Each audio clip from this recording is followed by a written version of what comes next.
إلى ريال بيتيس: باكامبو، أنتوني إسكو، فرنانديز، جوني ألتيفيرا، رويال، بارترا، ناتان، رودريغيز، وباربوسا.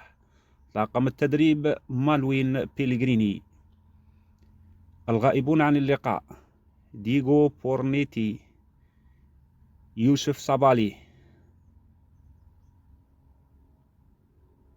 أريغيل أفيلا، مارك روكا، هيكتور بيرين.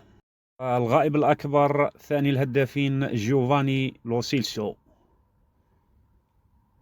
إذن كانت هذه تشكيلة نادي ريال بيتيس في إطار نهائي المؤتمر الأوروبي. إذن والمدرب الذي سيشرف على فريق ريال بيتيس هو مانويل بيلغريني، المدرب الأرجنتيني الشهير. نعيد التشكيلة: حراسة المرمى باربوسا، الدفاع رويال، بارترا، دانتان، رودريغيز، الارتكاز جوني والتيفيرا، وسط الميدان الهجومي أنتوني إسكو فرناليس، والهجوم باكامبو. الآن ننتقل إلى تشكيلة نادي تشيلسي الإنجليزي. في الهجوم جاكسون، وسط الميدان الهجومي سانشو، بالمر، وجورج، ارتكاز إنزو وديسمبري هال، الدفاع جوستو، شالوبا، بيدياشيلي، وكوكوريلا. في حراسة المرمى يورغنسن. طاقم التدريب: إنزو ماريسكا المدرب. أما الغائبون عن اللقاء: ميخايلو مودريك، روميو لافيا، ويسلي فوفانا، أرون أنسيلمينو، أوماري كيلميان.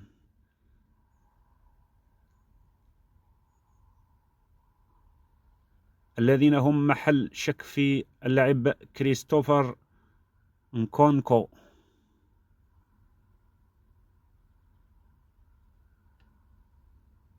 إذن كانت هذه أبرز غيابات عن اللقاء.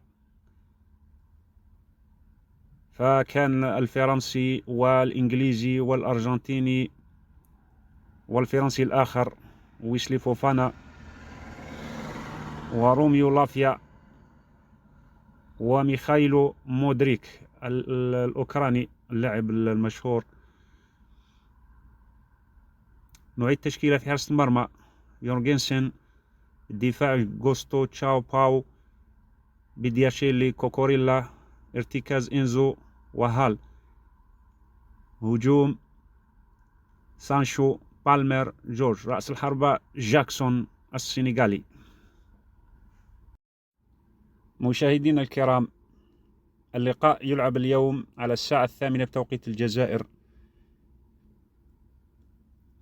في ملعب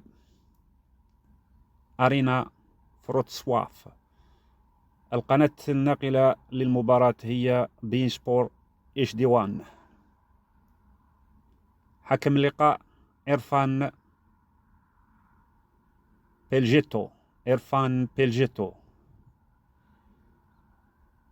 الهجوم أو رأسي الحربة سيكونان سيدريك باكامبو ونيكولاس جاكسون.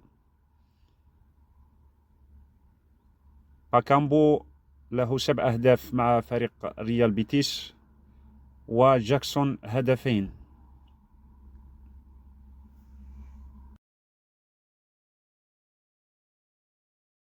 الكرام، لا بأس أن نأخذ نبذة سريعة عن ملعب أرينا تولسكوف.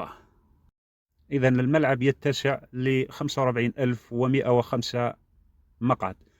تم إنشاؤه في 8 سبتمبر 2001 البلد بولندا. الموقع محافظة سيليزيا. طول الملعب 105 متر، العرض 168، العشب طبيعي. هذا هو الملعب التحفة أرينا ريسكوف في إيرلندا.